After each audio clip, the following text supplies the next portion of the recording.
Hey, it's rinse time. Got Rocco here. We've been giving him 2 baths, lathering baths, and one good kind of rinse in between. So now I'm going to move on to rinsing him. When I'm bathing him and lathering him up, I wash their body first, wash their head last. That means I lather their head up last. But when I go to rinse them, I rinse their head first, just because if any soap or something happens to kind of drop down into the eyes, you want to make sure you get it out of the eyes as quickly as possible. What I like to do is I will take the hose and literally sit it right on top of their head and let the water trickle over top of their head. If I have to open their eyes up for it, I will. But I get that hose directly onto the skin and underneath the hair. Now remember, their hair is like a sponge, you know, so you gotta rinse it and manipulate it just to get all of the soap out from under, in and around the curls and stuff like that they have. So I kind of pre-shaved him so he doesn't have a whole lot of hair to rinse through. But if you can see, I'm trying to make sure I hit every inch of his body with the hose. Now I can do this, but I feel like it's not getting every area. Let's just sit here and rinse like this. It's not going to get them rinsed good enough. So I like to puddle the water on top of the skin, and that's going to pull the soap away from the skin, where this is going to push the soap kind of into the skin. So, like, you rinse, where they say you always do your roots first and, you know, rinse outward. It's kind of the same concept.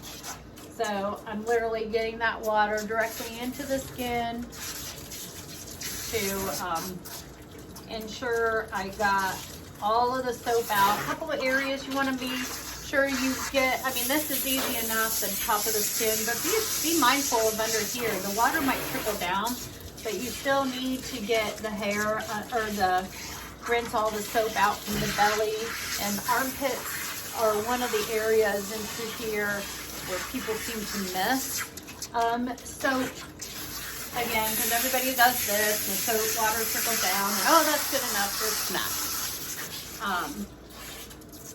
So getting every inch of the body. That's why I say if you put your nozzle to the skin and go over every inch of the body, you're bound to get all the soap out. So one of the things I like to do is kind of rinse the dog first, pretty good, all over once. And it might take a little extra time to rinse them. Super important to get the soap out. So I become a little excessive when it comes to rinsing, but your dog's skin will thank you later. Come on, buddy. So once I go over him completely, rinsing the whole entire body,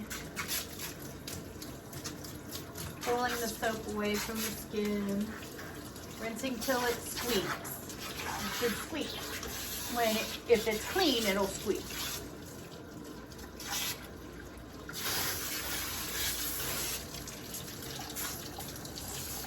And I don't know. I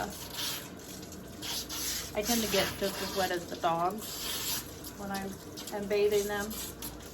I can never stay dry. I shoot the hose everywhere. So I'm also going to pay attention to this elbow. The elbows like get a little bit tangly, a little tighter, because that's the friction area where they lay down on their elbows.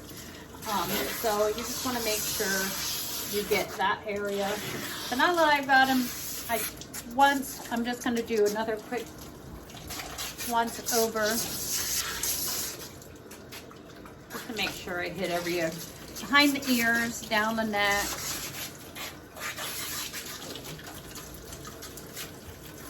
And then best thing to do is to make little circles.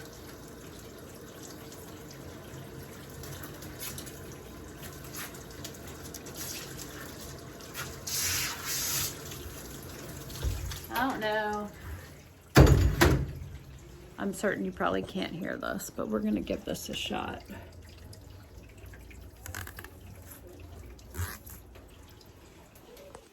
I don't know how well that came up on video, but you can hear it squeaking. That's the sound you want it to make. And that's when you know that they're good and clean and the soap is rinsed out.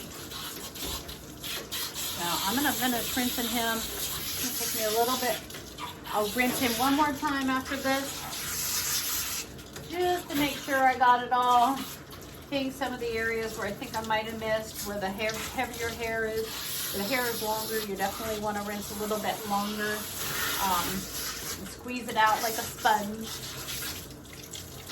So, you want practice on rinsing a poodle? Soap up a sponge and then try to rinse all the soap out of it. And that's kind of what it's going to take to get all the soap out of a coat.